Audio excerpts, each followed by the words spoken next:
By the time this video reaches you, we will have either stepped into FY26 or we will be doing so soon. This is when the HR team asks you to decide which tax regime we would like to go for, old or new. Now, with the further sweetening of the new tax regime in the Union Budget 2025, it appears that the new tax regime would be an obvious choice. But at ET Money, we did not want to follow the popular view. We wanted to see for ourselves which tax regime makes more sense now. So we did our analysis. And what did we find? Well, that's what this video is about. What I can tell you for sure is that after knowing what we discovered, you may have second thoughts about the new tax regime being the obvious choice.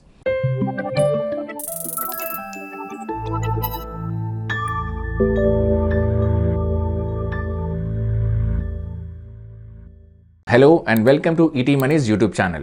Today we will compare the old and new tax regimes to see which saves you more money. We will be doing so across multiple income groups, so no matter what your income level, this video will be useful. So do watch it until the end. Now this video belongs to a taxation playlist.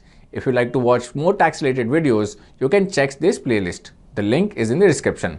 Okay, let's start with taking a quick look at the tax slabs in both the tax regimes.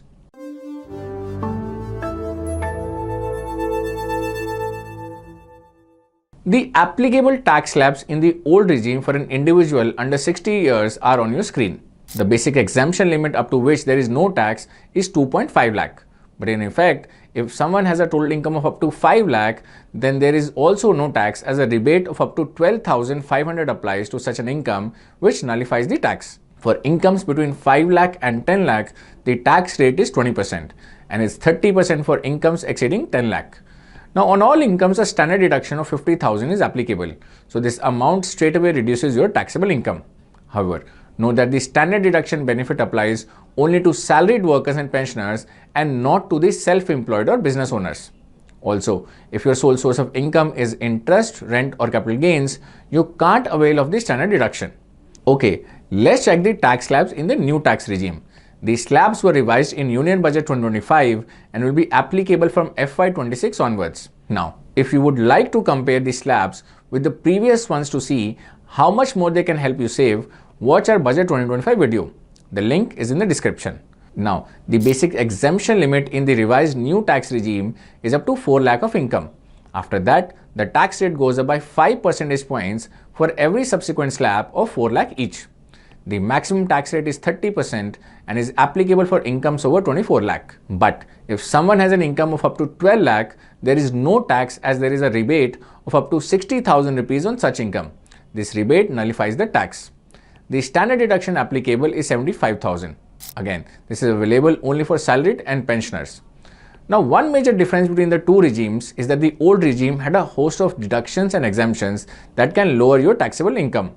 The new regime doesn't have most of them. To learn more about these deductions and exemptions, you can watch our videos on tax saving in the two regimes. Given these tax slabs, let's see what is the right tax slab for you across income levels.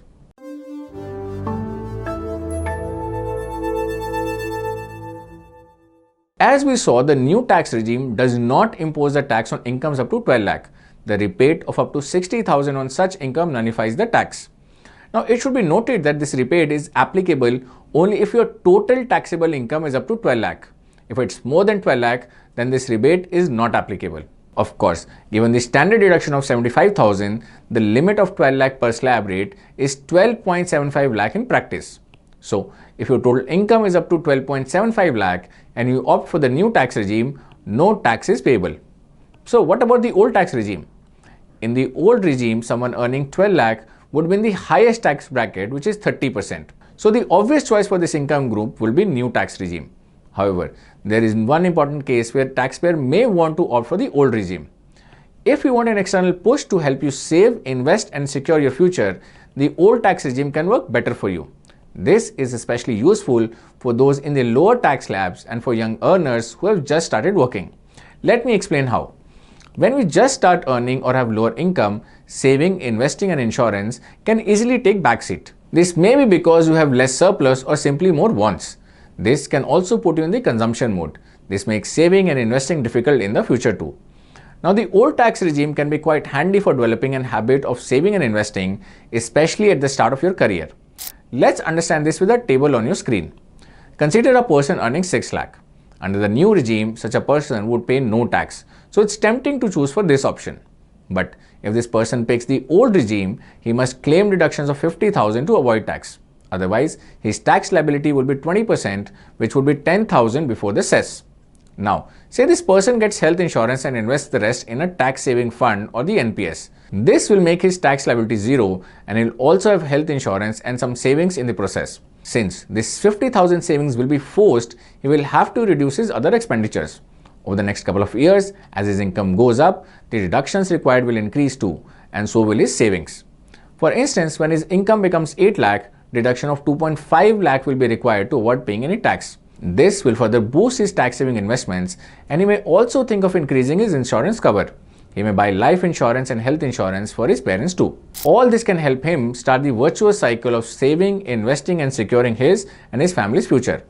By the time his income reaches a point where the deductions available are insufficient to eliminate income tax completely, he will have developed an attitude to saving and investing, and that will continue to serve him for the rest of his life. Now, tax saving investments have another advantage too. They have a lock-in of some kind, so he'll have to stay committed for them for at least a couple of years. For instance, tax saving mutual funds have a lock-in period of 3 years. Sure, locking in the capital can mean a lack of liquidity and the inability to access it for the next few years. Yet, it has hidden advantages too. First, you can't withdraw the money in a knee-jerk manner, such as when the markets crash or the latest gadget catches your fancy. This inherent advantage of locked-in investments is especially useful for impulsive investors. Second, the money locked in has a better chance of compounding as it doesn't move in out based on your whims and fancies. Third, tax-saving investments like the NPS can be highly useful for a long-term goal like retirement that can be ignored for many years. You build a retirement kitty without even realizing so. Overall, while opting for the new tax regime is the obvious choice for someone earning up to 12 lakh, he can reap several long-term benefits by consciously not doing so. If you still decide to go with the new tax regime, that's fine. But remember that the responsibility of saving, investing, and securing your future lies entirely with you. So you'll have to be disciplined. Okay, let's now see the right tax regime for those earning over 12 lakh. But before we go forward, a quick reminder. Do subscribe to our channel and do press the bell icon so you never miss a video from us.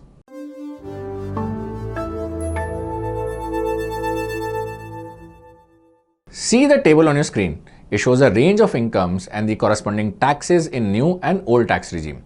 The last column also shows the deduction amount required in the old regime to equalize the tax in the new regime. In other words, if you can claim deductions higher than this threshold, your tax in the old regime will be less than that in the new regime. For someone earning 13 lakh rupees in a year, the tax in the new regime is just 25,000. In the old regime, that's 1,87,500. But the picture would be quite different if you calculate the tax in the new regime as per the slabs for the income of 13 lakh. According to the slabs, the tax is 75,000, but the actual tax payable is just 25,000. But why is that so? Well, that's because the new tax regime offers the benefit of marginal relief. As per this benefit, if the tax computed as per slabs is more than amount exceeding 12 lakh, the tax payable will be amount exceeding 12 lakh. Now this makes sense, as otherwise someone earning just above 12 lakh would be penalized if one computes the tax using the slabs. Marginal relief is also the reason why the deduction required in the old regime to equalize the tax in the new regime is higher for 13 lakhs of income than for 14 lakhs of income. Now, if you take a look at the table, the new tax regime decisively beats the old tax regime across income levels. The deductions required in the old regime for it to be more beneficial than the new regime have become quite high now, going up all the way up to 8 lakh rupees. But they don't go beyond 8 lakhs, and for incomes beyond 12 lakh, the maximum deduction required is 8 lakh only. Why is that so? The answer to this puzzle lies in the fact that beyond the 24 lakh of income, the tax rate in both the new and old tax regimes are the same, at 30%. So once you earn more than 24 lakh 50,000, the deduction required in the old regime was 8 lakh only, regardless of income level. The point is that if you can somehow avail yourself of the required deductions up to a maximum of 8 lakh, the old regime can still make more sense for you. It's true that claiming deductions of such high amounts won't be easy, but they are not impossible either. Consider a person whose income is 20 lakh rupees per annum. His basic salary is 50% of the total income at 10 lakh and the HRA of 25% of the total income at about 5 lakhs. Now this person lives on rent in non-metro and pays a 3 lakh rupees per annum as rent. He also has a house in another city. The house has been bought through a home loan. The table on your screen lists some of the avenues this person can tap in the old regime. The total deduction exceeds 8 lakh, which makes the old tax regime more beneficial for him. And these are not all. Several other avenues can also use save tax under the old regime. I mentioned earlier that you can watch our related video on this topic. The link is in the description. Now, it's also true that claiming such a high deduction is not feasible for many of us.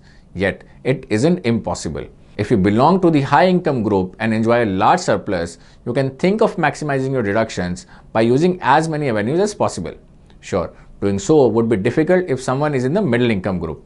So, while the new tax regime is much more appealing now, the old regime can still be beneficial depending on your case. But let me add, the new regime also provides a few deductions which we discussed in our earlier video. The most important of these is the deduction for the employer's contribution to the corporate NPS under section CCD2. In the budget 2024, its limit was revised from 10% to 14% of the basic salary. To learn more about corporate NPS, watch our video on this topic. The link is in the description. More importantly, the new regime requires minimal or no documentation and frees one from the hassle of producing tax-saving proof. For many, that's a big plus in itself. Or in all, don't pick the new regime as an obvious choice. Instead, assess which can help you save more money based on your individual case. You must also consider one important aspect while choosing the tax regime for FY26. Let's see that as well in the concluding section of this video.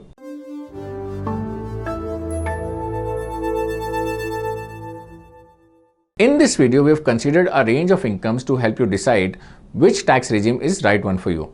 But income doesn't just mean salary. There could be other avenues that can contribute to your income as well. These avenues have their own rules of taxation. While choosing the tax regime, it would make sense to be mindful of those avenues whose gains are taxed at the slab rate. That's because such avenues can impact the choice of tax regime. For instance, interest from FDs is added to your income and taxed as per the slab rate. So are dividends from stocks. Even returns from debt funds bought after 1st April 2023 are taxed as per the slab rate. All such avenues can increase your income to be taxed at the slab rate, impacting the overall tax. Then there are other avenues whose taxation is not as per tax slabs. For instance, short-term capital gains from equities are taxed at 20% and long-term gains at 12.5%. So no matter which tax slab you belong to, or even if you don't have to pay any tax as per tax slabs, the taxation of such products will be paid as per applicable rules. Now we have a video on capital gains tax rules which you must watch to get a comprehensive idea of the tax applicable in your case. The link is in the description. Alright, let me summarize these key points of this video. First, the further sweetening of the new tax regime in the recent budget means that it will be an obvious choice for most of us, but the reality can be quite complicated. Second, for young earners and those at the lower rungs of income levels, the old tax regime can still make sense as it can help develop a habit of saving, investing and securing one's future. Third, for high income earners also, the old regime can be helpful if they can manage to get deductions of 8 lakh or more. Fourth, for middle income earners, the new tax regime is good, but the old regime can still help save tax if they can manage to avail a high deduction. Fifth, the strength of the new tax regime lies in its simplicity, convenience and lower tax rates. It is hassle-free as it requires absolutely no documentation. Opting for the corporate NPS can make it even more powerful.